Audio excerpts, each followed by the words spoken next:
কথা বলবেন না? গত 15 বছর চাঁদাবাজি ছিল কিনা? এই 15 বছর যারা চাঁদাবাজি করেছে তারা কি এখন ক্ষমতায় আছে? ওরা কি বাড়িতে ঘুমাচ্ছে না দড়ির উপরে আছে? কিন্তু এই 5 মাসে ওরা তো নাই, তাহলে সাদা কি বন্ধ আছে না সাদা চলমান? তো সাদা তুলতাছে কেডা? তাহলে আরেক দল আছে না নাই? আরে কইলে তো খেপা যায়, গায়ে আগুন লেগে যায়। আমাদের মিজান আজহারি ভাই বলছিল এক মাহফিলে, এক দল আগে খাইছে, আরেক দল নতুন করে খাওয়ার ধান্দা করছে, ওদের গায়ে আগুন লেগে গেছে। তোমাদের কি নাম লইছিল? তো তোমার গায়ে আগুন লাগে কেন? উনি তো কারো নাম লয় নাই, আগুনটা লাগলো কেন গায়ে? আমরা বাস্তবেও তা দেখতে পাচ্ছি। চাঁদাবাজি বাংলাদেশে বন্ধ হয়নি, টেন্ডারবাজি বন্ধ হয়নি। ছাত্ররা 2000 প্রাণ দিয়েছে। এই দেশের বৈষম্য দূর করে আমরা ছাড়বো ইনশাআল্লাহ। আমাদের মিজানুর রহমান আজহারি ভাই গত 5 বছর বাংলাদেশে ছিল না, কিন্তু বলুন তো অনলাইনে উনার ওয়াজগুলো আছে না নাই? ওই মাহফিলের কারণে আজকে যুবকদের অন্তরে তার ভালোবাসা দেখেন না? যে মিজান আজহারির মাহফিলের প্রভাব আপনি দেখেন না? হাজার হাজার যুবকেরা পাগলের মতো ছুটে যায় ওই মাহফিলের প্রভাবের কারণে। আজকে আইয়ুব বাচ্চু মরে গেছে, জেমস বেঁচে আছে, আরো কত গায়ক আছে, নায়িকা আছে, এখন আর ভাত পায় না, সবার ভাত উঠে গেছে। এখন আর কনসার্টে লোক হয় না। আজ থেকে 20 বছর পিছনে যান। 20-30 বছর আগে আমরা যখন ছাত্র ছিলাম, 30-35 বছর আগে আমরা দেখতাম যে গ্রামে গ্রামে সরকারি হইতো, 2 ফাট হইতো, মহিলা আসতো, পুরুষ আসতো, মাইক হাতে নিয়া এ দল আরেক দল, 2 দল পালা গান, জারি গান, সারি গান এগুলো কইতো। এই মিয়া বলো তো দেখি আলিফ সোজা কেন? প্রশ্ন করতেছে মহিলা গায়ক। এখন পুরুষ গায়ক উত্তর দিচ্ছে এবার মাইক হাতে নিয়ে, আচ্ছা এই কারণে আলিফ সোজা, তুমি বলো তো বা বাঁকা কেন? আর শ্রোতারা তো বলতো, দেখছুনি কত বড় বড় আলেম আমাদের সামনে আইছে, আলিফ সোজা কেন বা বাঁকা কেন? কত গান হতো, জারি গান, সারি গান। আপনাদের কাছে জবাব চাইবো, এখন কি সেগুলো আছে? আলহামদুলিল্লাহ, এই মাহফিলের ধাক্কাতে সেগুলো উপড়ে গেছে। মিজানুর রহমান আজহারি ভাইয়ের ওয়াজে মানুষের ঢল নাপছে। একটু কল্পনা করুন তো, আল্লামা সাইদি যদি বেঁচে থাকতেন আর আল্লামা সাইদির মাহফিল এখন হতো, তাহলে তো বাংলাদেশে কোনো মাঠ খুঁজে পাওয়া যেত না। আমি আপনাদের সম্মুখে পবিত্র কোরআন মাজিদ থেকে সূরাতুল কাহাফের 103 এবং 104 দুটি আয়াতে কারিমা তিলাওয়াত করেছি। প্রিয় নবীজি সাল্লাল্লাহু আলাইহি ওয়াসাল্লামের পবিত্র মুখ অনুসৃত একখানা ছোট্ট হাদিসে নববী পাঠ করেছি। আল্লাহ তাআলা তৌফিক দান করলে এখান থেকে কিছু কথা বলবো ইনশাআল্লাহ। আমরা জানি যে পৃথিবীর মানুষের সংখ্যা প্রায় 800 কোটি। 800 কোটি মানুষের মাঝে নাস্তিকের সংখ্যা খুব বেশি নয়। আল্লাহ নাই এমন চিন্তা লালন করে এমন মানুষের সংখ্যা খুবই কম। হিন্দু যারা, তারা কি আল্লাহকে অস্বীকার করে? ওরা ভগবান বলে আল্লাহকে ডাকে, ঈশ্বর বলে। হিন্দুদের মাঝেও স্বর্গ নরকের চিন্তা আছে।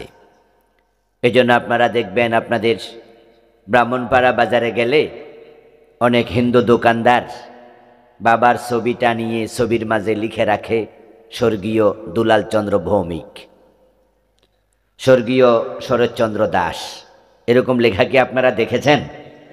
তাহলে বোঝা যায় তারাও স্বর্গে যাওয়ার আশা রাখে। তো যে আল্লাহকে বিশ্বাস করে না, তারা আবার কিসের স্বর্গ কিসের নরক? যারা ইহুদি, তারাও কিন্তু আল্লাহর জান্নাতকে বিশ্বাস করে, তারাও কিন্তু ইবাদত করে আল্লাহর। তাদের ইবাদত গাহাকে বলা হয় সেনেগাগ। তারা সপ্তাহে একদিন শনিবার তারা ইবাদত করার জন্য তাদের উপাসনালয়ে যায়, তারা আল্লাহকে মানে। যারা খ্রিস্টান, তাদের উপাসনালয়ের নাম হলো গির্জা, চার্চ। তারাও সপ্তাহে রবিবারে তাদের গির্জায় যায়। যারা বৌদ্ধ, তাদের উপাসনালয়ের নাম হলো প্যাগোডা,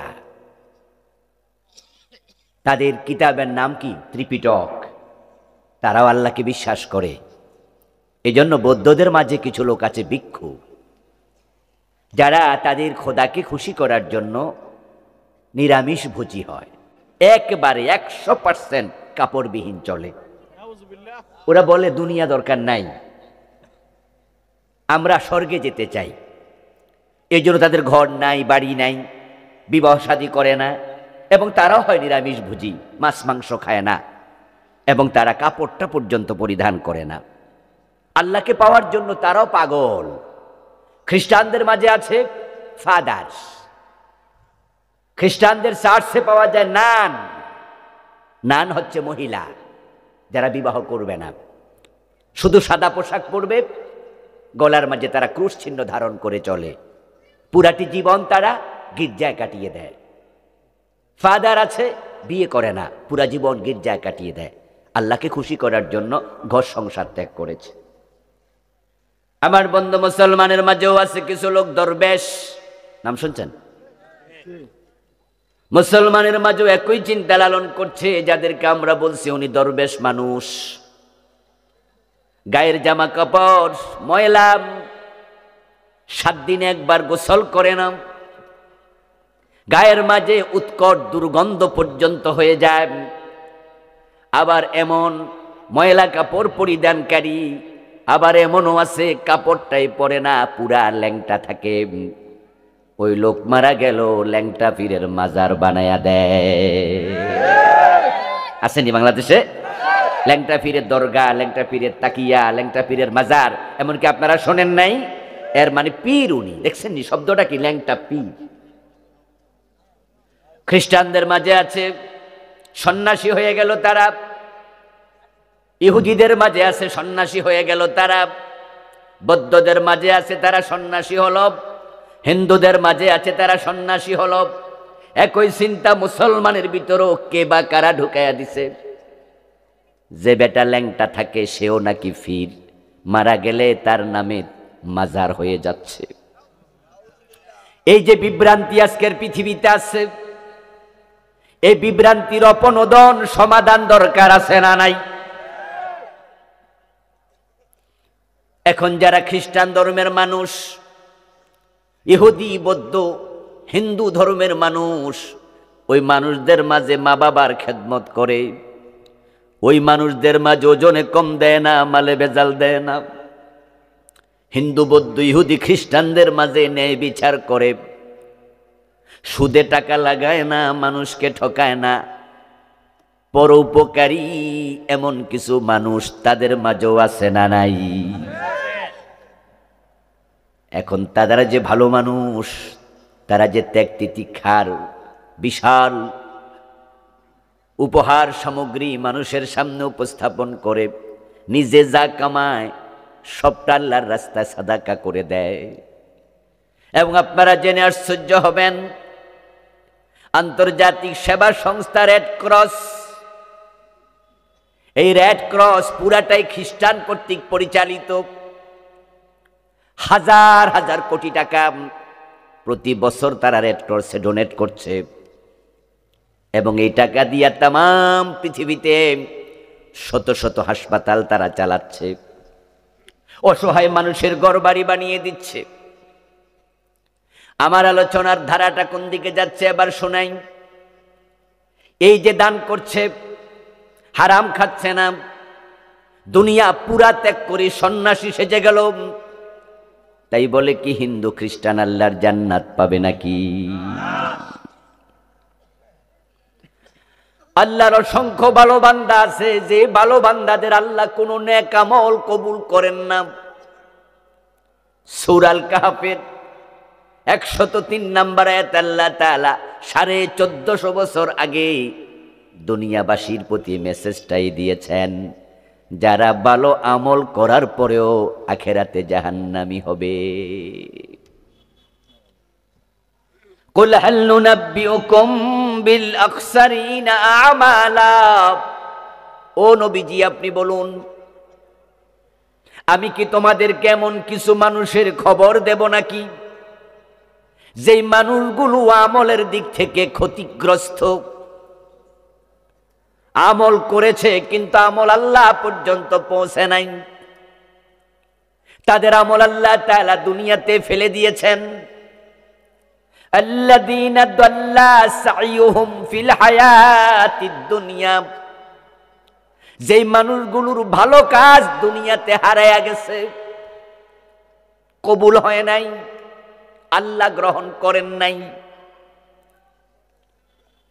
ওয়াহুম ইয়াহসাবুন, অথচ ওই মানুষগুলো মনে করে আন্নাহুম ইউহসিনুনা সুনআ, তারা সবাই ভালো কাজ করে চলছে, তাদের আমল যে কবুল হয় না, আল্লাহ যে ফেলে দেয়, এটা তারা টেরও পায় না। ও আমার নবী, আপনি বলুন আমি তাদের খবর তোমাদের দেব নাকি? যেই মানুষগুলোর ভালো আমল আল্লাহ ফেলে দেন, কবুল করেন না, আল্লাহ না করুক তাদের মাঝে যদি আপনার নাম থাকে, আর আপনার জীবনে সব আমল আল্লাহ ফেলে দিয়েছেন, আল্লাহর সামনে হাজির হওয়ার পরে যখন আপনার আমল নামা আপনার হাতে আল্লাহ ধরাইয়া দেবেন, তখন আপনি দেখতে পাবেন আপনার আমল নামা নেকের কাগজ এরকম সাদা, একটা নেকও নাই, সব হারাইয়া গেছে। এখন আল্লাহর সামনে যাওয়ার পরে যদি আপনি টের পান, আর আপনি আল্লাহকে প্রশ্ন করেন যে আল্লাহ, আমি তো মা বাবারে ভাত খাওয়াইছি, আমি তো কত গরিব মানুষকে টাকা পয়সা দান করেছি, আমি তো শীতের সকালে ফজরের নামাজ পড়ার জন্য মসজিদে গেছি, আমি তো চৈত্রের দুপুরেও রোজা ভাঙি নাই, আমি তো 5 লাখ টাকা খরচ করে হজ করার জন্য মক্কায় গেছি। হুজুররা বলেছে 1 টাকা দান করলে 10 টাকার সওয়াব হয়, আমি তো হিসাব করে করে যাকাত দিয়েছি। ও আমার রব, আমার আমল নামা সাদা কেন, খালি কেন? আর সেদিন যদি আল্লাহ জবাব দেন, বান্দা তুমি কি সূরা কাহাফের 103 নাম্বার আয়াত পড়ো নাই? আমি তো সেখানে বলেছি কিছু মানুষের আমল দুনিয়ায় হারাইয়া গেছে।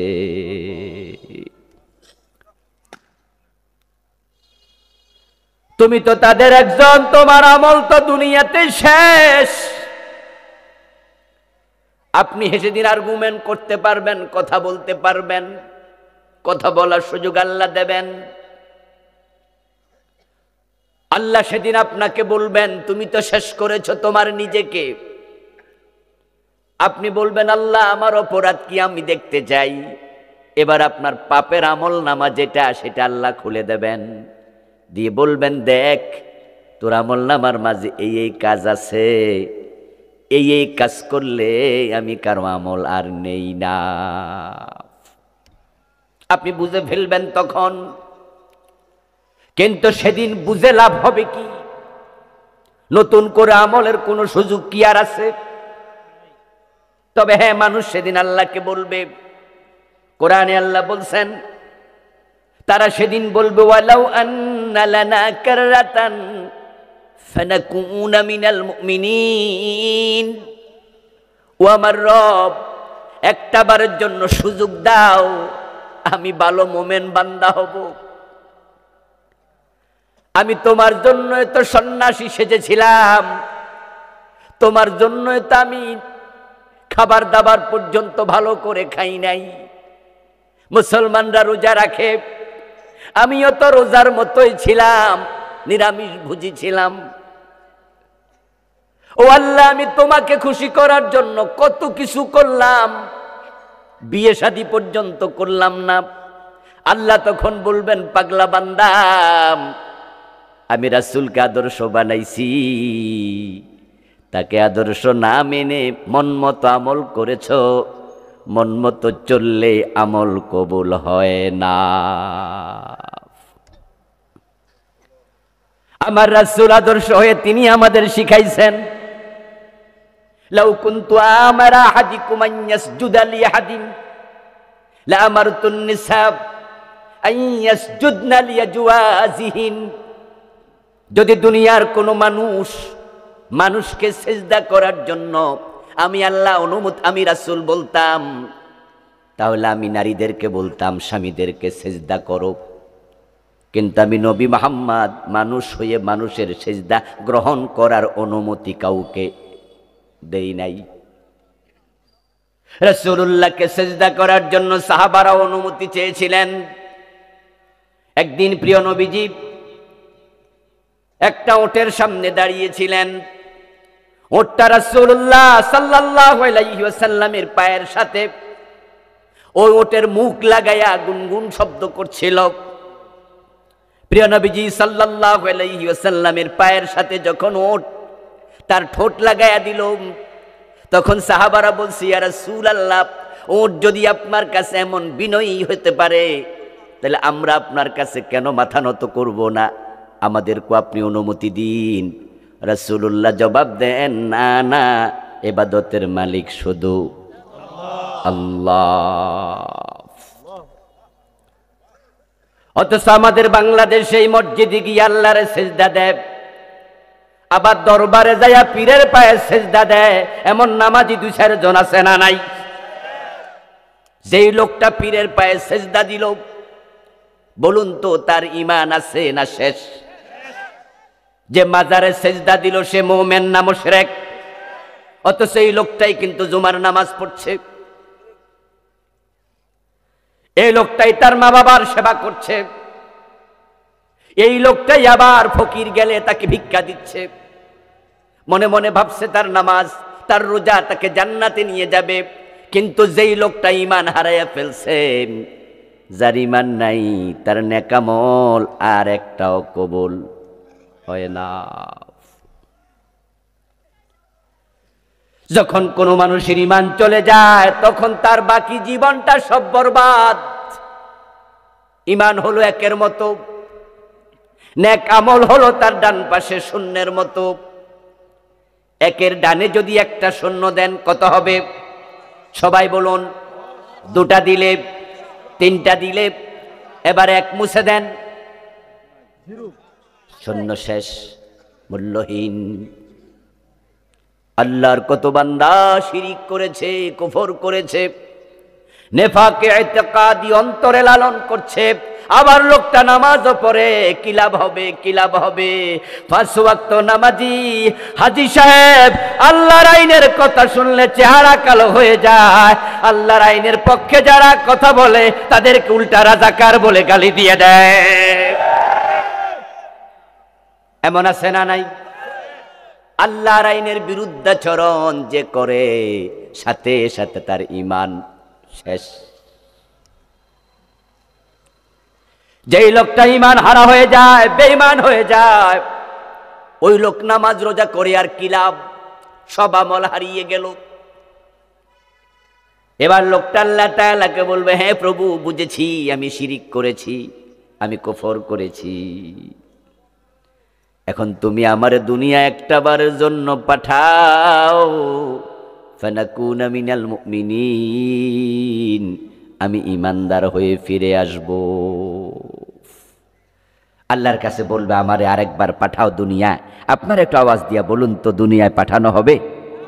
কোন সুযোগ আর আছে? সব শেষ, ভুল করেছ। কোন কারণে, কোন কুফর, কোন শিরিক, কোন নেফাক আমাদের ঈমান ধ্বংস করে দিচ্ছে? কোন কারণে আমাদের আমলগুলো বাতিল হয়ে যাচ্ছে? আজকে আলোচনা শুনে যদি আমরা বুঝি যে এই ভুলে আমিও আছি, এখনো তওবার সুযোগ আছে কিনা, এই জন্য এখন বুঝ নেন, পরে বুঝ নিয়ে লাভ নাই। আল্লাহর অসংখ্য বান্দা শিরিক দেখে কিয়ামতের দিন আল্লাহ তাআলাকে বলবে, আমল নামা শিরিক আল্লাহ দেখায় দেবে, এই শিরিক তুমি করেছো, এই কুফর তুমি করেছো। আমাদের দেশের নেতারা, এই তো নির্বাচন হবে কিছুদিন পরে, হয়তো 1 বছর 6 মাস 2 বছর পরেই নির্বাচনের আগে দেখবেন আপনাদের এই বড়দর্শী এলাকাতেও, এই ব্রাহ্মণ পাড়াতেও কত নেতা মুসলমানের সন্তান মাইক হাতে নিয়ে হাজার মানুষের সামনে শিরিক করবে। মাইক হাতে নিয়ে আমাদের নেতারা বলে, জনগণ সকল ক্ষমতার উৎস। এই কথা বলার মতো নেতা আমাদের এলাকায় আছে না নাই? আল্লাহর কসম, আল্লাহর কসম, এই চিন্তা যেই লালন করবে তার ঈমান শেষ। ও বেটার সব শেষ করে ফেলেছে। আমার দেশের সংবিধানের এটা অংশ। ডক্টর কামাল যখন সংবিধান লেখে তখন সাবরেন্টির মালিক জনগণকে বানাইছে, সার্বভৌমত্বের মালিক মানুষ, জনগণ। জনগণ ক্ষমতার মালিক, জনগণ ক্ষমতার উৎসব, এটা আমার সংবিধানে লেখা। অথচ আল্লাহর কোরআনে আল্লাহ তাআলা বারবার বলেছেন ক্ষমতার মালিককে, আন্নাল কুওয়াতা লিল্লাহি জামিআ, নিশ্চয় সব ক্ষমতার উৎস হলেন আল্লাহ। তাবারাকাল্লাযী বিয়াদিহিল মুলক, বরকতময় সে আল্লাহ যার হাতে রাজত্ব। রাজত্ব কার? কুলিল্লাহুম্মা মালিকাল মুলক, আপনি বলুন ও আল্লাহ তুমি হচ্ছে রাজত্বের মালিক। রাজত্বের মালিক কে? বলতেছেন কে? আর সংবিধান বলছে কি? আমার নেতা বলতেছি কি? জনগণ নাকি মালিক? তুতিল মুলকা মান তাশা ওয়া তানজিউল মুলকা মিম্মান তাশা, তুমি যাকে চাও ক্ষমতা দাও, যাকে চাও আবার ক্ষমতা কেড়ে নিয়ে কাঙ্গাল বানায়া দাও। তুমি চাইলে ডক্টর ইউনূসের মতো মামলার আসামিকে প্রধান চেয়ারে বসায়া দাও, আর 2041 যারা ঘোষণা করছে ওদেরকে দিল্লি দাদার বাড়িতে পাঠায়া দাও।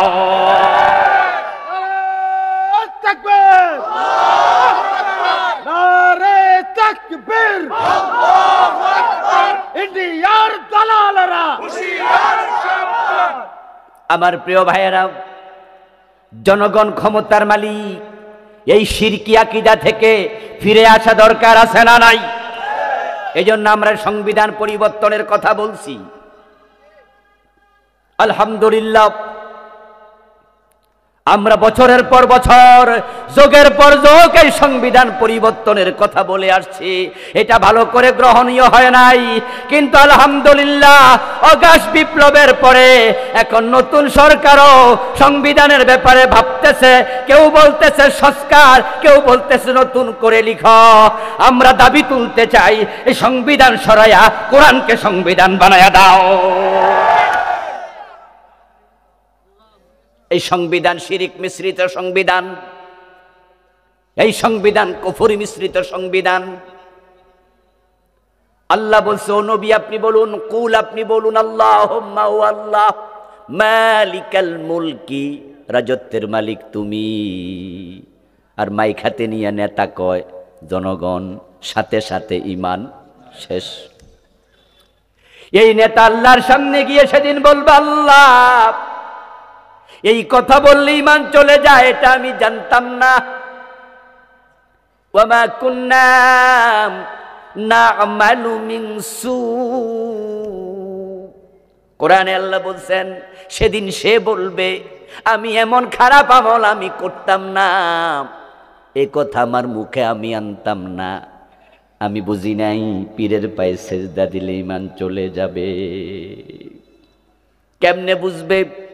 ভণ্ড পীরের খপ্পরে তো পড়েছে। আমরা তো বলে আসছি ইবাদতের মালিক আল্লাহ, সেজদার মালিক আল্লাহ, কিন্তু তাদের পীর কইছে এটা সেজদায়ে তাজিমি, অসুবিধা নাই দিতে থাকো।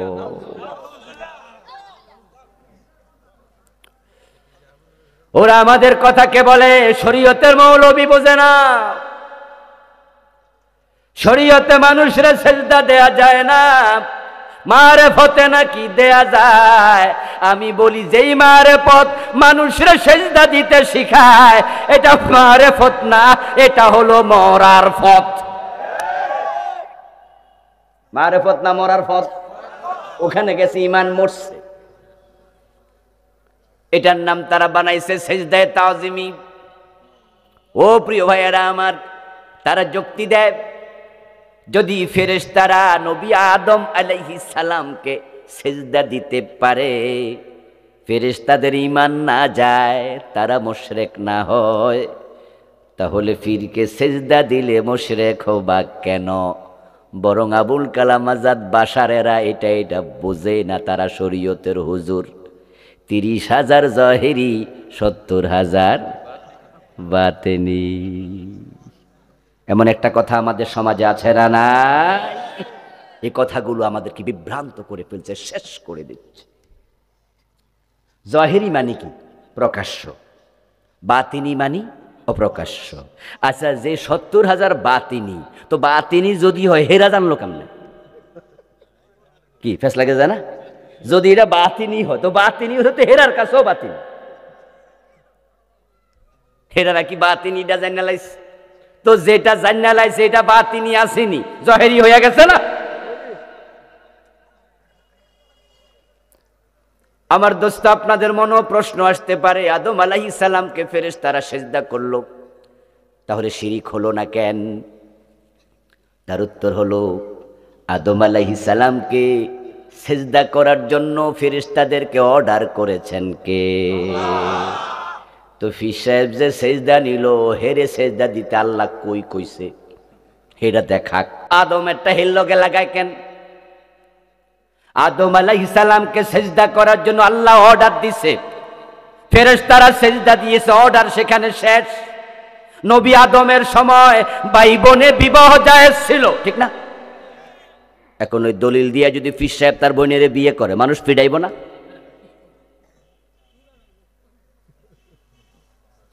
আদম আলাইহিস সালামের শরীয়তে ভাই বোনে বিবাহ জায়েজ, ওটা ওখানে শেষ। তখন মানুষ ছিল না, আল্লাহ চেয়েছেন তাই হয়েছে। ফেরেশতারা আদমের ব্যাপারে তাদের বদ ধারণা ছিল। আল্লাহ যখন বলছেন ইন্নী জাইলুন ফিল আরদি খলিফা, আমি জমিনে খলিফা বানাতে চাই, তখন আদম বানাইতে ফেরেশতারা মানা করছে এবং তারা মন্তব্য করেছে, এমন মাখলুক কেন বানাবেন যারা জমিনে মারামারি হানাহানি করবে? আমার আল্লাহ চাইলেন যে না, আমার আদমের শ্রেষ্ঠত্ব প্রমাণ করে ছাড়ব, তাই আদমকে এলেম শিখালেন, ফেরেশতাদেরকে আদমের কাছে এলমি দৃষ্টিকোণ থেকে পরাজিত করলেন, আদমের প্রতি ফেরেশতাদের অন্তরে ভালোবাসা শ্রদ্ধা তৈরি করলেন। তারপরে মানুষের সম্মান, আদমের সম্মান বাড়ানোর জন্য আমার আল্লাহ সিজদার অর্ডার দিলেন। প্রেক্ষাপট সেখানে শেষ। ওইটাকে টাইনাই না তোমার সাথে লাগাও কেন? যদি ফিরে সিজদা দেয়া মুরিদের জন্য জায়েজ হতো ওই ফতোয়া দিয়ে, ওই আয়াতের দলিল দিয়া পীরের সিজদা দেয়া যদি জায়েজ হতো, এই আয়াত আবু বকর সিদ্দিক ওমর কি জানে নাই? কথা কয় না কেন ভাই? তো রাসূলকে তারা সিজদা দিছে কয়দিন? এই ভণ্ড ফির তোমাকে প্রশ্ন করতে চাই, আদমকে সিজদা দিয়েছে ফেরেশতারা, এই দলিল দিয়া যদি তুমি মুরিদের সিজদা নাও, আবু বকর ওমর তো আয়াত তোমার 1400 বছর আগে পড়ছে, এই দলিল দিয়ে তারা রাসূলকে সিজদা কেন করলো না? আপনাদের কাছে আবার জিজ্ঞাসা করব, আপনারা একটু বলুন তো, পীর হিসাবে বর্তমান ভণ্ড পীর হেতে বড় না রাসূল বড়? মুরিদ হিসাবে আবু বকর ওমর বড় না তারা বড়? তো এত বড় মুরিদ, এত বড় পীর, এই দলিল দিয়া তারা তো পীরের সিজদা করে নাই। রাসূলুল্লাহর মতো বড় পীর নাই, আবু বকর ওমরের মতো বড় মুরিদ নাই। এখন হাসরের ময়দানে তারা বলবে, আল্লাহ ওই ভণ্ড পীরের ভুল ব্যাখ্যার কারণে আমি ঈমান হারাইছি। যদি আমি জানতাম পীরকে সিজদা দিলে ঈমান যায়, আমার সব আমল বরবাদ, তাহলে সিজদা দিতাম না। জনগণ সকল ক্ষমতার উৎস, এই স্লোগান দিলে ঈমান চলে যায়, এই স্লোগান আমি দিতাম না। আমি জানতাম না, আমার ছেড়ে দাও। আল্লাহ বলবে না না, সুযোগ নাই, কারণ জানা নফল না ফরজ।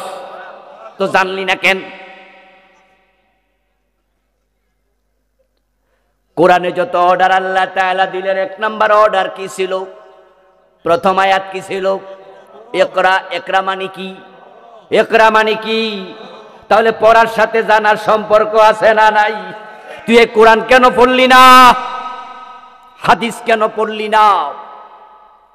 তুই কেন জানলি না? তলাবুল ইলমি ফরিদা আলা কুল্লি মুসলিম, জানা তো ম্যান্ডেটরি ছিল, আবশ্যক ছিল। ফেরেশতাদেরকে আল্লাহ বলবেন খুদুহু ফাগুল্লুহু সুম্মাল জাহিমা সাল্লু। ও ফেরেশতারা তারে ধর, হাতের মাঝে হাত কড়া পড়ায়া, পায়ের মাঝে ডান্ডা বেড়ি পড়ায়া, মাজার মাঝে গলার মাঝে জাহান্নামের 70 গজ লম্বা শিকল লাগায়া তাকে জাহান্নামে ফেলে দে। সেদিন বুঝে লাভ নাই, কিন্তু আজকে বুঝলে অনেক লাভ। 100 জন খুন করার পরে তাওবা করে জান্নাত পাইছে, এমন হাদিস আছে না নাই? তা আপনি যদি বুঝেন যে আপনার ভুল আছে, তাওবার সুযোগ এখনো আছে। যেই কারণে মানুষের আমল কবুল হবে না, সে কারণ হলো দুটি। ওই দুইটি কারণ, একটা হলো হারাম খাইলে, আর একটা হলো বেদাতের সাথে জড়িত হলে। যেই কারণে ঈমান চলে যায়, সে কারণ হলো তিনটি। একটা হলো কুফর, দ্বিতীয়টা শিরিক, 3 নাম্বার নেফাক। এই 5 কারণে মানুষ ব্যর্থ হবে, জাহান্নামী হবে। এবার বলুন তো, হারাম খায় এমন লোক আজকের মাহফিলেও আছে না নাই? হারাম খাইলে আমল কবুল হওয়া বন্ধ।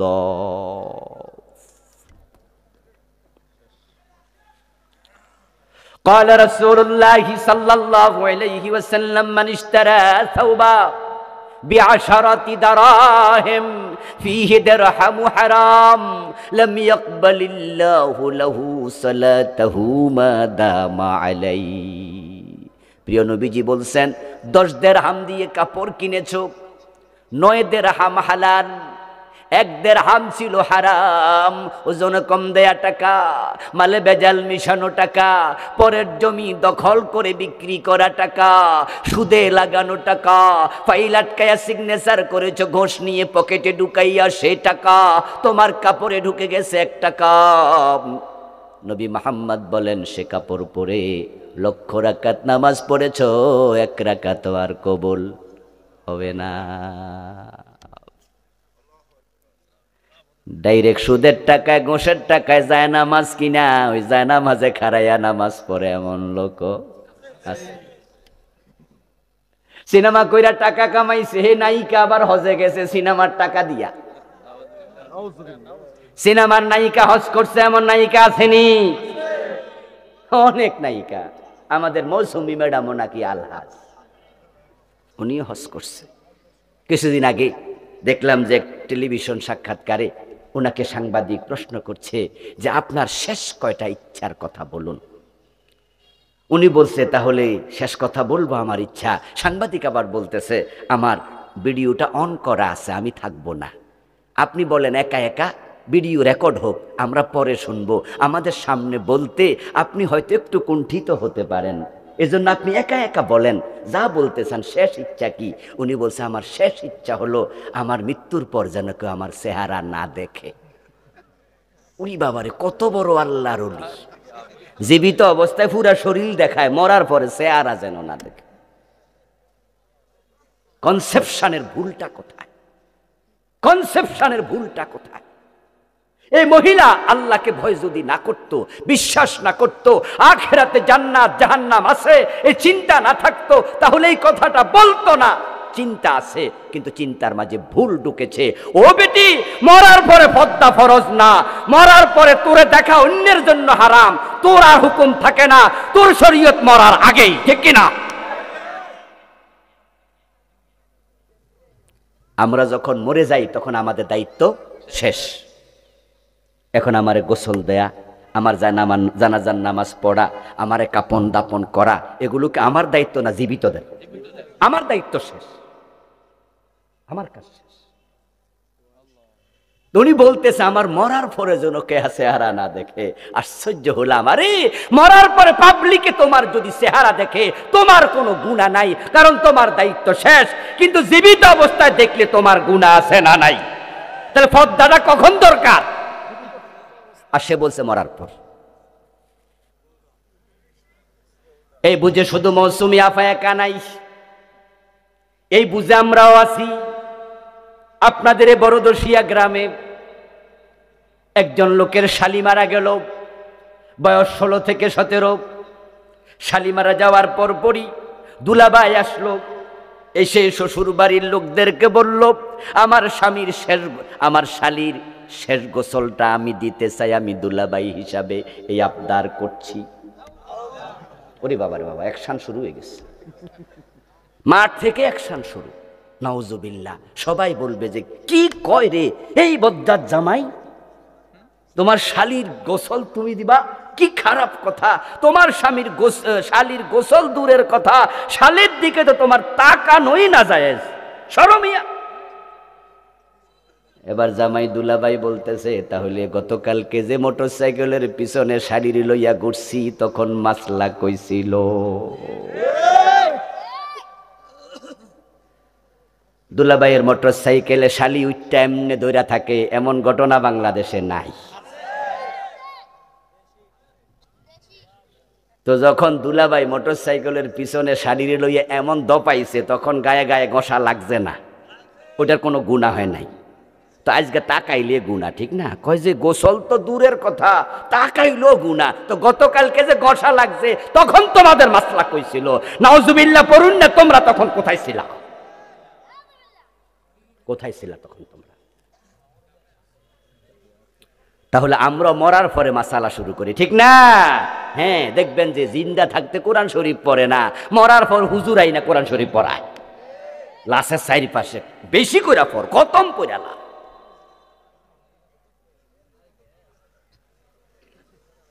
আমার প্রিয় ভাইয়েরা, আল্লাহর কাছে সেদিন বলবেন কোনো লাভ নাই। হারাম খাইতে খাইতে মরলেন, আপনার আমল কবুল হওয়া বন্ধ। হারামের হারাম ঢুকেছে কাপড়ে, নামাজ হবে না। প্রিয় নবীজি যাকারার রাজুলা একজন ব্যক্তির কথা স্মরণ করলেন, ইউতিলুস সাফারা, বললেন সে লম্বা সফর করে মক্কা এসেছে। কাতার থেকে, দুবাই থেকে, ইয়ামান, সিরিয়া থেকে 500 মাইল গোড়ায় চড়ে, ওটে চড়ে, পায়ে হেঁটে এসেছে আল্লাহর ঘরের সামনে। আসা আকবরা, তার মাথার চুলগুলো এলোমেলো, তার গায়ের মাঝে ধুলিবালি। 7 দিন হাঁটছে, ইহরাম পরার পরে গোসল করার পানি পায় নাই। পুরাটা শরীরে দুলাবালি ভরা, একবারে পাগলের ভেসে উস্কু খুস্কু চুল নিয়া কাবার সামনে পৌঁছে আবেগ ধরে রাখতে পারে নাই।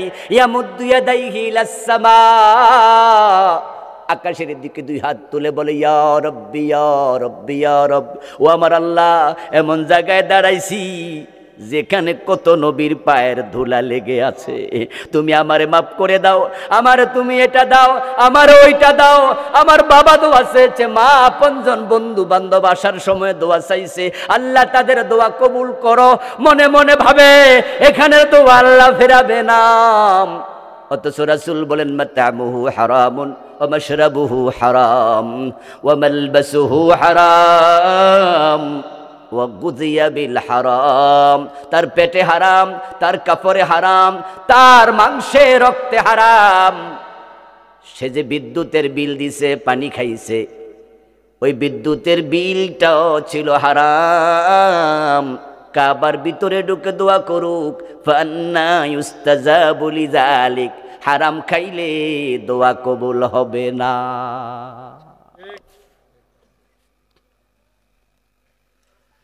ও দোস্ত আমার, সুদে টাকা লাগাইয়া তুমি জান্নাত খোঁজো কেমনে? নবীজি তো বলেছেন, সুদ খেলে 73 গুনাহ, সবচেয়ে ছোটটা হলো নিজের মায়ের সাথে জিনা করা। এই অবস্থায় তোমার যদি মৃত্যু হয়, যে তোমার টাকা সুদে লাগানো, তুমি তো মায়ের সাথে জিনা করা অবস্থায় মৃত্যুবরণ করছো।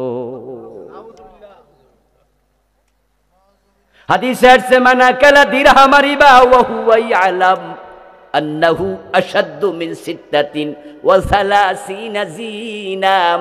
যে ব্যক্তি জেনে শুনে 1 টাকা সুদ খায়, তার আমল নামায় 36 বার জেনার গুনাহ লিখে দেয়া হয়। যে ব্যক্তি একদিনে 100 টাকা সুদ খায় তার আমল নামায় 3600 বার জেনার গুনাহ হয় লেখা। একদিনে মিনিট আছে কয়টা? 24 এর 60 দিয়া পূরণ দেন, 1440। একদিনে 1440 মিনিট। প্রতি মিনিটে একবার জেনা করলে জেনা হতো 1440 বার, আর 100 টাকা সুদ খেলে জেনা হয় 3600 বার। তুমি 1 মিনিটে 2 থেকে 3 বার জেনার গুনাহগার হও। এর মানে দাঁড়ালো যে সুদ খায় সে যখন নামাজে দাঁড়ায় তখনও তার আমল নামায় জেনার গুনাহ ঢোকে।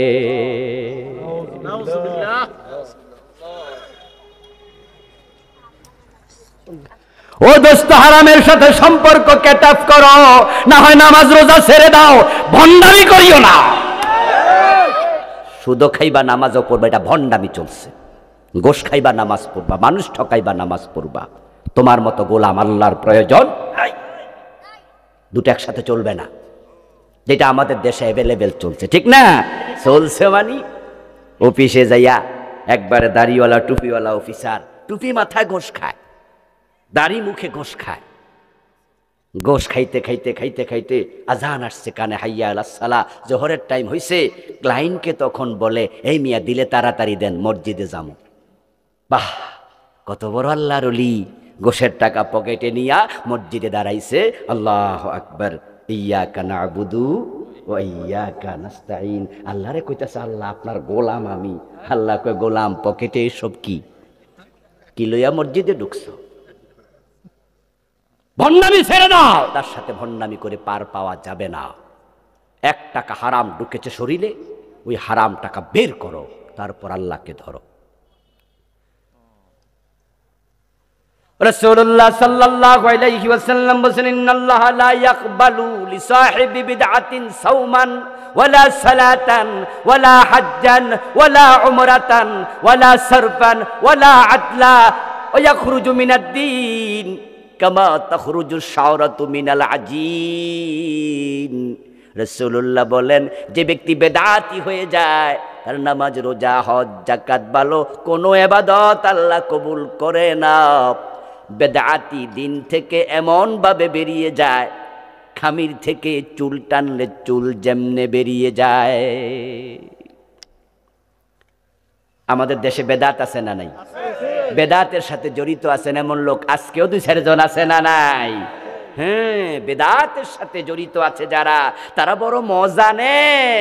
কারণ বেদাতকে খুব ভালো কইরা মজা কইরা আমল করে, দলিল দেয়, দলিল না পাইলে শেষ পর্যন্ত কয় অসুবিধা কি, যুক্তি দেয়।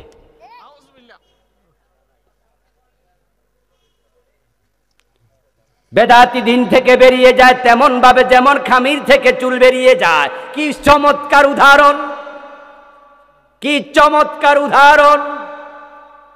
মহিলারা রুটি বানানোর জন্য খামির বানাইলো আটা দিয়া, ওই খামিরের মাঝে তাকাইয়া দেখে একটা লম্বা চুল দেখা যায়। তখন চুল সহ রুটি বানায় নাকি? আস্তে করে টান দেয়। আপনারা বলুন তো, যখন টান দিল তখন কি চুলের সাথে কোনো আটা বের হইছে? আচ্ছা, চুলটা বের করার পরে কি কোনো সুরঙ্গ হইছে? কোন জায়গা দিয়ে চুলটা বাইর হইছে ভালো করে না তাকাইলে কি দেখা যায়? আরে ভালো করে চাইলেও মাঝে মাঝে বোঝা যায় না, বাইর হওয়ার পরে বোঝা যাচ্ছে না। কইছিল বেদাত ইসলাম থেকে এমন ভাবে বেরিয়ে যায় সে বোঝেও না সে যে ইসলামে আর নাই। কি উদাহরণ! قال رسول الله صلى الله عليه وسلم حلت شفاعتي لأمتي إلا صاحب بدعة। নবীজি বলছেন, আমার উম্মত কিয়ামতের দিন তারা আমার শাফাত পাবে, আমি সুপারিশ করব, আল্লাহ তাদেরকে ছেড়ে দেবেন। কিন্তু যারা বেদাতি তাদের জন্য সুপারিশের অনুমতি আল্লাহ দেবেন না।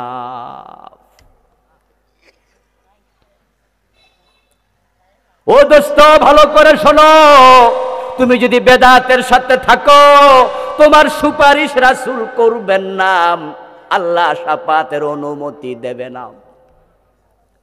আমার মাহফিলে যারা আলোচনা শুনতেছেন, বুদ্ধিমান লোকেরা একটু কথা বলুন তো, আমাদের যে আমল আছে এই আমল জান্নাতে যাওয়ার জন্য যথেষ্ট নাকি সুপারিশ লাগবে? রাসূলের শাফাত দরকার আছে না নাই? এখন আল্লাহ যদি আপনার বেদাতের কারণে শাফাত ক্যান্সেল কইরা দেয়, আপনার উপায় কি?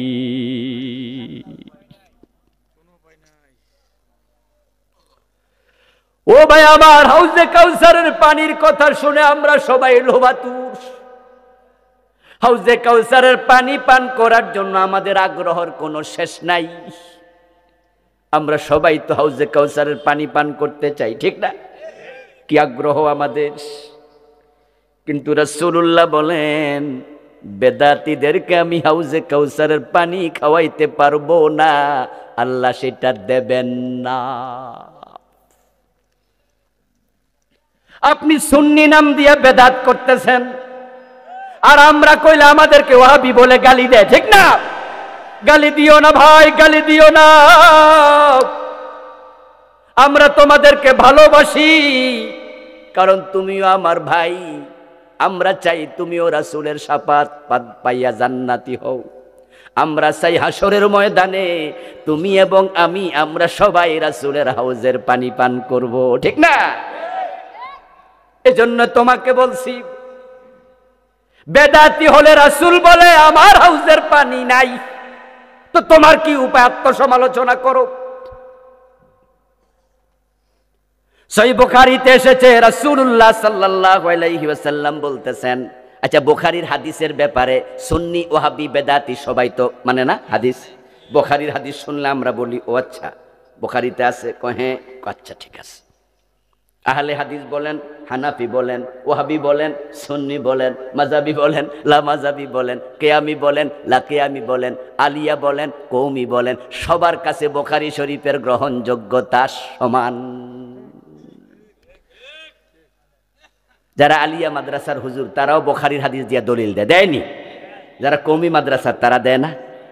যারা আমাদের দেশে গরম সুন্নি তারা দেয় না? আমরা যারা হালকা নরম সুন্নি আমরা তো দেই নাকি? মানে গরম সুন্নি নরম সুন্নি সবাই বুখারীর কাছে গেলে সবাই কয় ও আচ্ছা বুখারী, আচ্ছা বুখারীতে আছেন। আমি সহিহ বুখারীর হাদিস শোনাচ্ছি, ক্বালা রাসূলুল্লাহ সাল্লাল্লাহু আলাইহি ওয়াসাল্লাম, আনা ফারতুকুম ইয়াউমাল কিয়ামাতি আলাল হাউজ। নবীজি বলছেন, আমি কিয়ামতের দিন তোমাদের সবার আগে হাউজে কাউসারের সামনে হাজির থাকবো। সুবহানাল্লাহ পড়েন। কয়েকটা জায়গায় রাসূল সবার আগে চলে যাবেন, তার মাঝে একটা হলো মিজান, একটা হলো ফুলসেরাত, আর একটা হলো হাউজে কাউসার।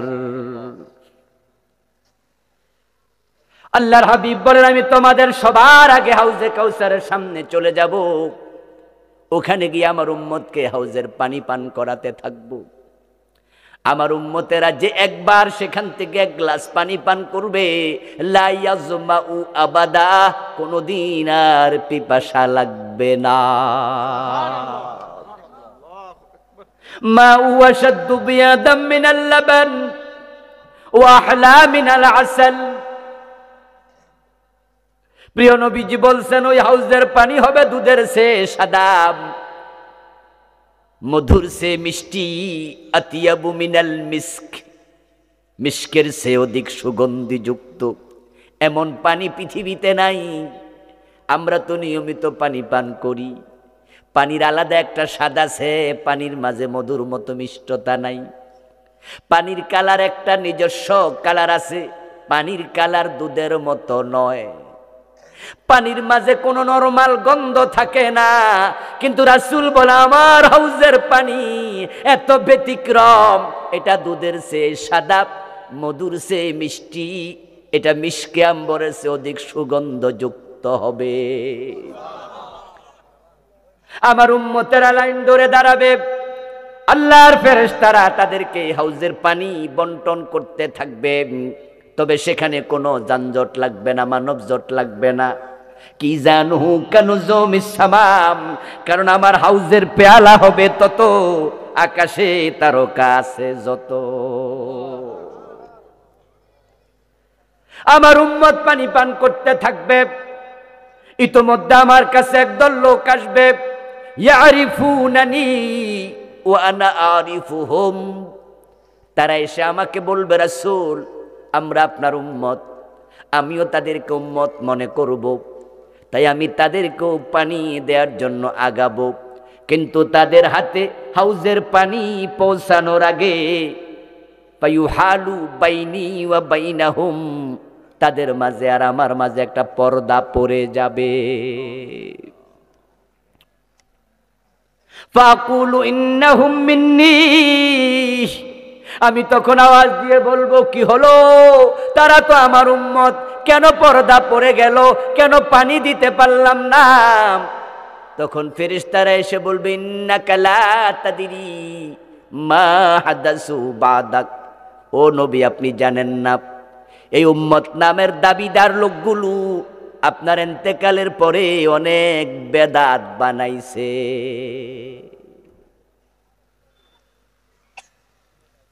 আল্লাহর নবী নামাজ শিখাইছে, আল্লাহু আকবার বলে নামাজ শুরু হবে, মনে মনে নিয়ত করবে।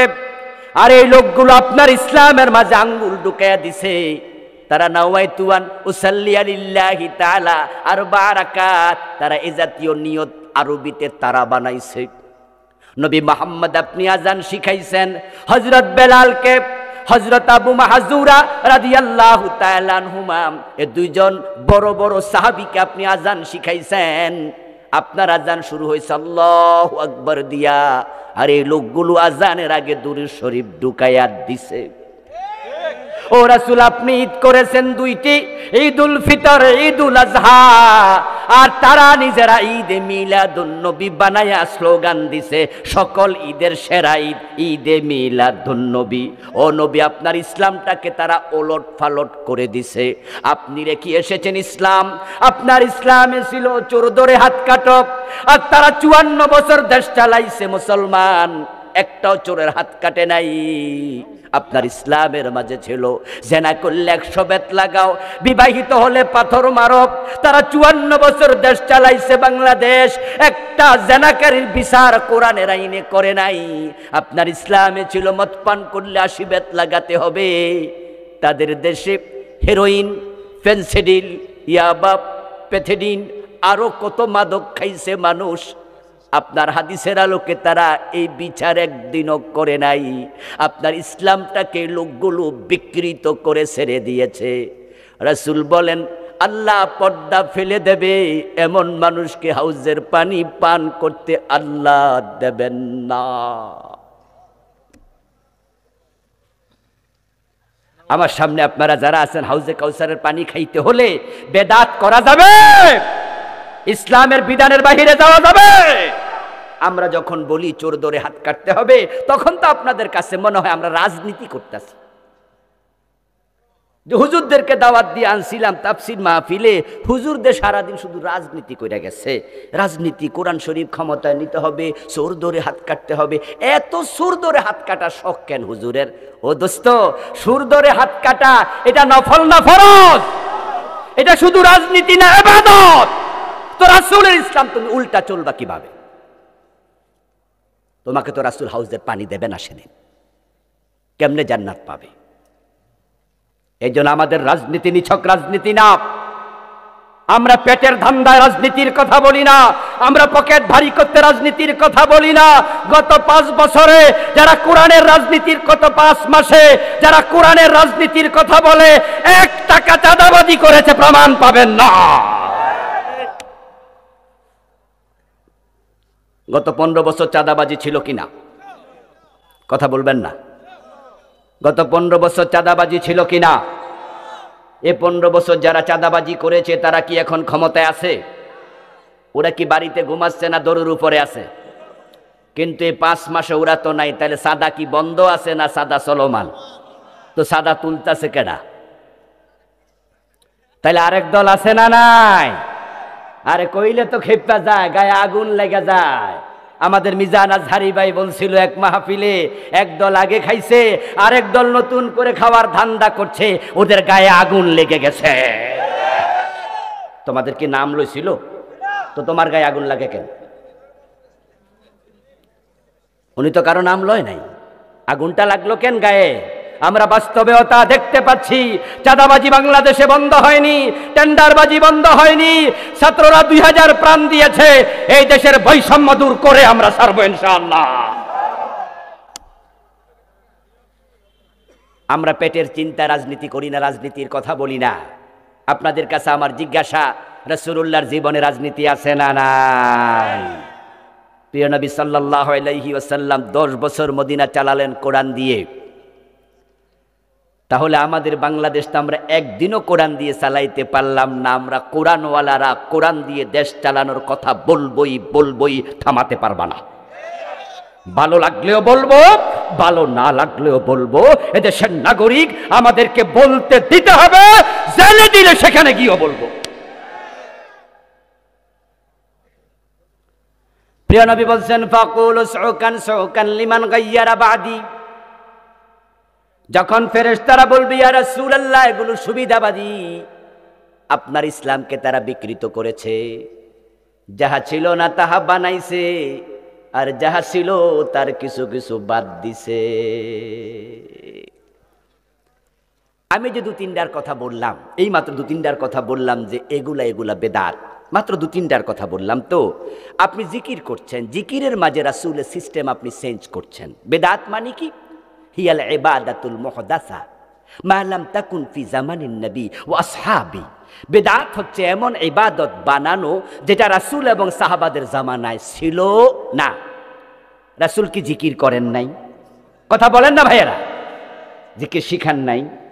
জিকিরের শব্দগুলো কোরআনে হাদিসে নাই? আল্লাহ তাআলা শিখিয়েছেন রাসূলকে, উযকুরুল্লাহ কামা আল্লামাকুম। ও দুনিয়ার মানুষ, তোমরা জিকির করো আল্লাহর সেভাবে যেভাবে তিনি তোমাদের শিখিয়েছেন। আল্লাহ রাসূলকে শিখালেন, রাসূল আমাদের শিখালেন। জিকিরের শব্দ লা ইলাহা ইল্লাল্লাহ, সুবহানাল্লাহ, আলহামদুলিল্লাহ, আল্লাহু আকবার, সুবহানাল্লাহি ওয়া বিহামদিহি সুবহানাল্লাহিল আযীম ওয়া বিহামদিহি আস্তাগফিরুল্লাহ, সুবহানাল্লাহি ওয়াল হামদুলিল্লাহি ওয়া লা ইলাহা ইল্লাল্লাহু ওয়াল্লাহু আকবার, আশহাদু আল লা ইলাহা ইল্লাল্লাহু ওয়াহদাহু লা শারীকা লাহু। আর কত আফদালুজ যিকরি লা ইলাহা ইল্লাল্লাহ রাসূল শিখিয়েছেন শব্দ। কিন্তু রাসূল জীবনে কি ইল্লাল্লাহ একদিনও জিকির করেছেন? করেন নাই। তা আপনি পাইলেন কই? এটা আপনার বানানো, এটাই বেদাত। এটা আপনার পীরের বানানো, এটা বেদাত। রাসূলুল্লাহ সাহাবীরা জিকির করতে করতে বাসার আগায় কয়দিন উঠছে? আপনি লাপালাপি করেন কেন? রাসূলুল্লাহ জিকিরের সময় কি ঢোল বাজাইছে? কথা বলেন না কেন? তবলা বাজাইছে, চুল ছাইরা দিয়ে নাচছে, হম হম হম হম করছে, ইলখা ইলখা ইলখা। কি জিকির এটা? এমন কিছু জিকির আছে যেগুলা দেখলে যারা কাফের, ইসলাম বিদ্বেষী নাস্তিক, তারা জিকির নিয়ে ট্রল করে। আমার মনে ইসলামকে আপনি বিকৃত করেছেন, আপনি বেদাতি। বলতে পারেন রাসূলুল্লাহর জন্মদিবসে একটা ঈদ করলাম, অসুবিধা কি? আজানের আগে দুরূদ শরীফ পড়লাম, অসুবিধা কি? আমার দোস্ত, আমি বলছি অসুবিধা কিচ্ছু আমার নাই, কিন্তু আল্লাহর ইসলামের বড় ক্ষতি হয়ে যাবে তোমার বেদাত। কারণ যদি উনি বানায় 10টা, আমি বানাই 10টা বেদাত, সারে বানায় 10টা বেদাত, রফিক ভাই বানা 10টা বেদাত, এরকম যদি আমরা অসুবিধা কি এই যুক্তি দিয়া বেদাত বানাতে থাকি, 10-20 বছর পরে আসল ইসলাম খুঁজে পাওয়া যাবে না। আপনাদের ধান খেতে যখন আগাছা হয়, তখন আপনারা কোনোদিন কইছেননি আগাছা হইলে অসুবিধা কি?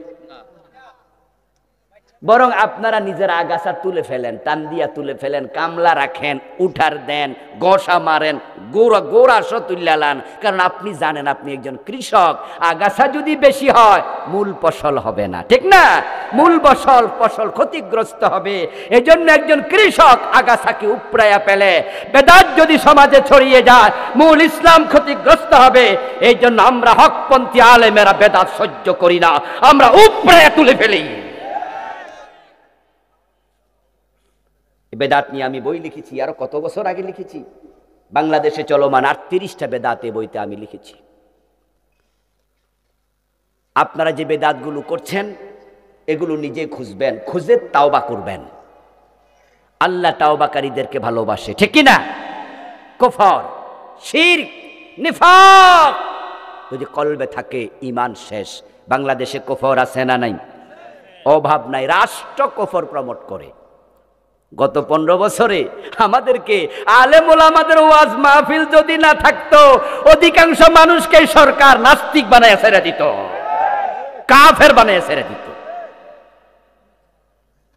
অনেক ভাইরা চা দোকানে বসে বসে মাঝে মাঝে গল্প করে, কয় এই মাহফিল কইরা লাভ কি, করিস না তো, বন্ধ করে দে তো। এত বক্তা কিছু পয়সা পায় আর মাহফিল কমিটি কিছু খায়ালায়।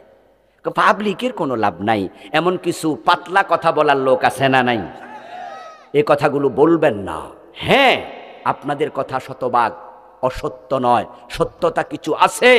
বক্তার লাভ হয়, কোন কোন মাহফিল কমিটি কিছু রাইকা দেয় খাইয়ালা, এমন ঘটনাও আছে। কিন্তু মাহফিলে লাভ নাই এটা আপনি বলবেন না। এই মাহফিল যদি না থাকতো, জি বাংলা স্টার জলসার ধাক্কায় ঘরে ঘরে ফরকিয়া ঢুকে যেত। এই যুব সমাজের চরিত্র তলানিতে চলে যেত। আমাদের মিজানুর রহমান আজহারি ভাই গত 5 বছর বাংলাদেশে ছিল না, কিন্তু বলুন তো অনলাইনে উনার ওয়াজগুলো আছে না নাই? ওই মাহফিলের কারণে আজকে যুবকদের অন্তরে তার ভালোবাসা দেখেন না? যে মিজান আজহারির মাহফিলের প্রভাব আপনি দেখেন না? হাজার হাজার যুবকেরা পাগলের মতো ছুটে যায় ওই মাহফিলের প্রভাবের কারণে। আজকে আইয়ুব বাচ্চু মরে গেছে, জেমস বেঁচে আছে, আরো কত গায়ক আছে, নায়িকা আছে, এখন আর ভাত পায় না, সবার ভাত উঠে গেছে, এখন আর কনসার্টে লোক হয় না। আজ থেকে 20 বছর পিছনে যান, 20-30 বছর আগে আমরা যখন ছাত্র ছিলাম, 30-35 বছর আগে আমরা দেখতাম যে গ্রামে গ্রামে সরকারি হইতো, 2 ফাট হইতো, মহিলা আসতো, পুরুষ আসতো, মাইক হাতে নিয়া এ দল আরেক দল, 2 দল পালা গান, জারি গান, সারি গান এগুলো কইতো। এই মিয়া বলো তো দেখি আলিফ সোজা কেন? প্রশ্ন করতেছে মহিলা গায়ক। এখন পুরুষ গায়ক উত্তর দিচ্ছে এবার মাইক হাতে নিয়ে, আচ্ছা এই কারণে আলিফ সোজা, তুমি বলো তো বা বাঁকা কেন? আর শ্রোতারা তো বলতো, দেখছুনি কত বড় বড় আলেম আমাদের সামনে আইছে, আলিফ সোজা কেন, বা বাঁকা কেন? কত গান হতো, জারি গান, সারি গান। আপনাদের কাছে জবাব চাইবো, এখন কি সেগুলো আছে? আলহামদুলিল্লাহ, এই মাহফিলের ধাক্কাতে সেগুলো উপড়ে গেছে। মিজানুর রহমান আজহারি ভাইয়ের ওয়াজে মানুষের ঢল নাপছে। একটু কল্পনা করুন তো, আল্লামা সাইদি যদি বেঁচে থাকতেন আর আল্লামা সাইদির মাহফিল এখন হতো, তাহলে তো বাংলাদেশে কোনো মাঠ খুঁজে পাওয়া যেত না। 2023 সন জানুয়ারির প্রথম দিন গত সরকার বই মেলা করলো, বই উৎসব করলো, ছাত্রদের হাতে বই দিল। কলেজে, আপনার হাই স্কুলে 1 থেকে ক্লাস 10 পর্যন্ত বই বিতরণ হলো। আমরা বই পাওয়ার পর দেখি সিলেবাসে তারা কুফরি ঢুকাইয়া দিছে। ক্লাস 6-এর বইতে বিবর্তনবাদ ঢুকাইছে। তারা রাউন্ড করে ছবি দিছে, মানুষ মানুষ মানুষ মানুষ, একবার উপরে দিছে বান্দর। তারা সেখানে বুঝাইছে যে মানুষ একসময় কি ছিল। আপনারা কি শোনেন নাই? এই থিওরি দিয়েছে ডারউইন নামে একজন নাস্তিক। আল্লামা সাইদি রহমতুল্লাহ আলাই তিনি বলেছেন এ বিষয়ে কত কথা। কুমিল্লা টাউন হল ময়দানও তিনি বলেছিলেন যে এই থিওরি লেখার আগে ডারউইন যে কি পরিমাণ খাইছিল আল্লাহ জানে। এবং তিনি মন্তব্য করছেন হয়তো যা খাইছিল এটার মেয়াদ ছিল না, মেয়াদ উত্তীর্ণটা খাইছে। না হয় মানুষ বান্দর ছিল, তার মাথায় ঢুকলো কেমনে? আচ্ছা, মানুষ যদি বান্দর থেকে আসে, পৃথিবীতে এখনো বান্দর আছে না নাই? তো হিয়ান্তে কিছু মানুষ হইতো না?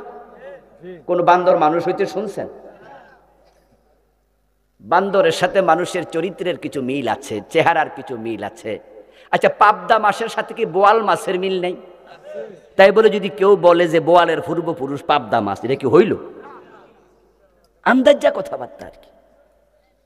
কোথাকার কোন ডারউইন এটা বলেছে, বলুক, আমাদের কিচ্ছু আসে যায় না, আমরা এগুলা নিয়ে মাথা গামাইনি। কারণ এগুলো ইউনিভার্সিটির সিলেবাসে পড়াইতো কোনো কোনো জায়গায় একবারে উপরের ক্লাসগুলোতে। আমরা জানতাম যে দর্শন বিভাগে এগুলো পড়ায়, পড়াজ্ঞা, কারণ আমাদের বাচ্চারা ইউনিভার্সিটি যখন পড়ে তখন তারা অ্যাডাল্ট হয়ে যায়, বড় হয়ে যায়, বোঝে। ইউনিভার্সিটির যে টিচার পড়ায় ওই বেটাও বোঝে যে এটা ফাও থিওরি, সিলেবাসে আছে, জাগা পড়াই। আর যদি শক্ত করে পড়াইয়া কোনো টিচার ছাত্রদেরকে বলতো, হ্যাঁ আমাদের পূর্বপুরুষ বান্দর ছিল, ছেলেরা জবাব দিত, স্যার আপনার দাদা হয়তো ছিল। পোলাপান বড় হয়েছে, পরাজ্ঞা, পড়ুক জানুক, অসুবিধা নাই। কিন্তু যখন আমরা দেখলাম যে না, সেটা ক্লাস 6-এ ঢুকাইছে, আমরা চুপ থাকতে পারিনি। মাহফিলের ময়দান থেকে 2023-এ আমরা বাঘের মতো হুঙ্কার দিয়ে বিরোধিতা করেছি। আমরা বলেছি না, এটা ক্লাস 6-এর সিলেবাসে থাকতে পারবে না। কারণ ইউনিভার্সিটিতে ছিল, বিরোধিতা কেন করি নাই? পোলাপান বড় হয়েছে। ক্লাস 2-তে দিলে, 1-এ দিল, আমরা বিরোধিতা করতাম না। আমরা বলতাম যাক, বান্দর ছিল না কি ছিল, পোলাপান বুঝবেও না। কিন্তু ক্লাস 6, 7, 8 এগুলো সেন্সিটিভ টাইম। ওই ক্লাসের পোলাপান এডাল্ট হয় না, আবার একবার ছোট্ট বাবুদের মতো অবুঝও থাকে না, মোটামুটি হালকা হালকা বোঝে। তো টিচার যখন তাদেরকে পড়াবে, বুঝাবে, তারা ক্লাসের বইয়ের কথাকে কোরআন হাদিসের মতো বিশ্বাস করবে। হতে পারে তারা বিশ্বাস করে ক্লাস 6-এ বেঈমান হয়ে যাবে। মাহফিলের ময়দান আল্লাহর রহমত। তখন তো মিছিল, ইসলামী দলগুলো মিছিল করতে পারে না, মিটিং করতে পারে না, বক্তৃতা দিতে পারে না। সব ইসলামী দলের নেতারা জেলখানায়। কথা কে বলবে? আমরা আলেমরা এই মাহফিলের ময়দান থেকে কথা বলেছি। আমাদের ধাক্কায় সরকারকে কমিটি করতে হয়েছে। সাবেক শিক্ষামন্ত্রী দীপুমণি কমিটি করার পরে কমিটির রিপোর্ট দেখে পরবর্তীতে সার্কুলার জারি করেছে যে না, এটা বাংলাদেশে পড়ানো যাবে না। ওই অংশ স্থগিত করা হয়েছে। রাষ্ট্রকুপুরি সাপ্লাই দেয়। এবার 2024 আবার জানুয়ারির 1 তারিখে বই দিল। সে বইতে দেখি তারা ক্লাস 6-এ, ক্লাস 7-এ নতুন করে আরেক কুফর সাপ্লাই দিছে। ওটা হলো শরীফ শরীফার গল্প, LGBTQ, নতুন করে সমকামিতার নতুন ভার্সন ঢুকিয়ে দিয়েছে। কোন ছেলে তাকে মেয়ে মনে করবে, সে মেয়ে। কোন মেয়ে তাকে ছেলে মনে করবে, সে নাকি ছেলে। এই মিয়া, ছেলে এবং মেয়ে কে বানিয়েছে? সবাই একটু বলুন না, কে বানিয়েছে আমার ভাইয়েরা? তো আল্লাহ আপনার ছেলে বানাইলে আপনি নিজেকে মেয়ে মনে করার অধিকার আপনারে দিল কে? বরং ইসলাম বলেছে কোন ছেলে মেয়ের পোশাক পরবে না, কোন মেয়ে ছেলের সুরত ধরবে না। বরং রাসূল বলছে, যে মেয়ে ছেলের বেশ ধরে, যেই ছেলে মেয়ের বেশ ধরে, তাদের উপর আল্লাহর লানত, আল্লাহর লানত। যেখানে একটা ছেলে মেয়ের মতো পোশাক পরা নিষেধ, সেখানে একটা ছেলে নিজেকে মেয়ে বলে কেমনে? যদি সমাজে কালচারটা চালু করা যায়, তাহলে আল্লাহর দেয়া সিস্টেমটা ভেঙ্গে চুরে তছনছ হয়ে যাবে। এটা সিলেবাসে ঢুকাইছে। আমাদের সিলেবাসের মাঝে শিরকি স্লোগান ঢুকাইছে। ধর্ম যার যার, উৎসব সবার। এই শিরকি স্লোগানটা সিলেবাসে আছে না নাই? প্রাইমারি সিলেবাসে খোঁজেন, এখনো পাবেন। আল্লাহর সিলেবাস, আল্লাহর কোরআনে হলো লাকুম দীনুকুম ওয়ালিয়া দীন। তোমার ধর্ম তোমার, আমার ধর্ম আমার। এটা হলো আল্লাহর শিখানো স্লোগান। ধর্ম যার, উৎসব শুধুই তার। কিন্তু হিন্দুদের সাথে ভালোবাসা রাইখা তাদের ভোট পাওয়ার জন্য তাদের দুর্গা পূজার সময় স্লোগান বাংলাদেশে প্রমোট করেছে। বড় মুনাফিকি করেছে রে আমাদের সাথে। 15টা বছর বড় মুনাফিকি করেছে। 500-র মতো মডেল মসজিদ বানায়াম বাংলাদেশের লোকদের বুঝাইছে তারা ইসলামের পক্ষ শক্তি। আবার মুসলমানের বইতে, মাদ্রাসার বইতে দোতরা ঢুকাইছে, তবলা ঢুকাইছে। মাদ্রাসার ক্লাস 6-7-এর বইয়ের মাঝে হাফ প্যানওয়ালা মাইয়ার ছবি ঢুকাইছে। মাদ্রাসার বইতে মন্দিরের ছবিও ঢুকাইছে। দাদা বাবুদেরকে বুঝাইছে তোমাদের মন্দির মাদ্রাসায় ঢুকাইছি, তোমরা আমাদের সাপোর্ট করো। আর 500 মডেল মসজিদ বানায় আমাদের বুঝায় আমরা মসজিদ বানাইছি, তোমরাও সাপোর্ট করো। দুই দিক থেকে সুবিধা নিতে চাইছে। অথচ তারা জানে না 2 নৌকায় পা দিলে ডুবে মরা লাগে, তাই রক্ষা হয় না, এখন ডুবে মরছে।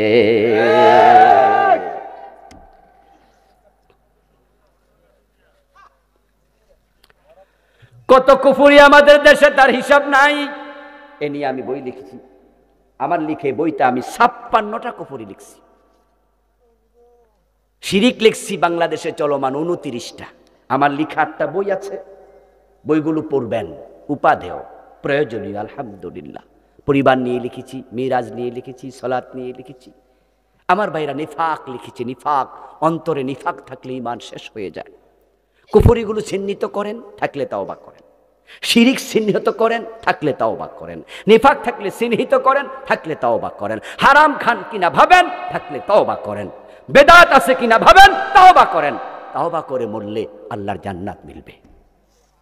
আল্লাহ তাআলা আমাদের সকলকে ঈমান আমল নিয়ে দুনিয়ায় বেঁচে থেকে কালেমা পড়তে পড়তে মরার জন্য কবুল করুন। সবাই বলেন আমিন। হাযা মা ইনদি ওয়াল ইলমু ইনদাল্লাহ আলাইহি তাওয়াক্কালতু ওয়া ইলাইহি উনীব। প্রিয় ভাইয়েরা, রাস্তার উপর আমার কালো গাড়িটা আছে, ওখানে আমার লেখা 8টি বই আছে। নিতে যারা চান ড্রাইভার সাহেবের সাথে যোগাযোগ করে নিন। আমরা সংক্ষেপে দোয়া করতে চাই। কোনো কথা আছে মাহফিল কমিটির? অনেকে আমাদের সদস্য দেশে বিদেশে থেকে দোয়া চেয়েছেন, অনেক শ্রম দিয়েছেন, অর্থ দিয়েছেন। দোয়া হবে, সবাই বসেন। আল্লাহুম্মা আমিন। আলহামদুলিল্লাহি রাব্বিল আলামিন والصلاة والسلام على نبينا محمد وآله وأصحابه أجمعين. ربنا ظلمنا أنفسنا وإن لم تغفر لنا وترحمنا لنكونن من الخاسرين. رب ارحمهما كما ربياني صغيرا. أي رب العالمين আজকের মাহফিল কবুল করে নাও।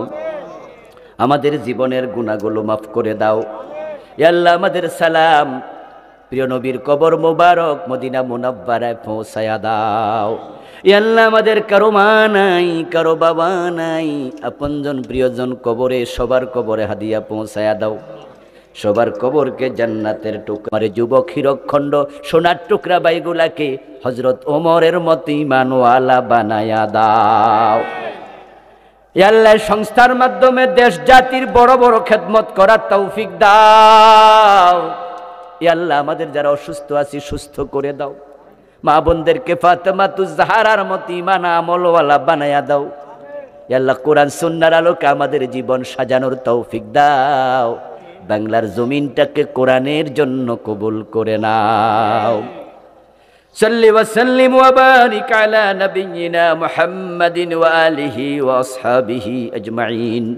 سبحان ربك رب العزة عما يصفون وسلام على المرسلين والحمد لله رب العالمين. والسلام عليكم ورحمة الله. سبحانك اللهم وبحمدك أشهد أن لا إله إلا أنت أستغفرك وأتوب إليك.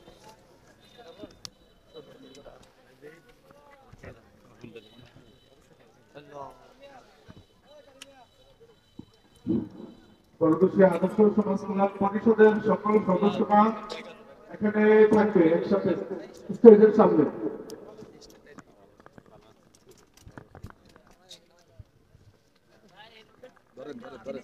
শক্ত করে ধরেন না, এটা দিয়ে দেন একদম।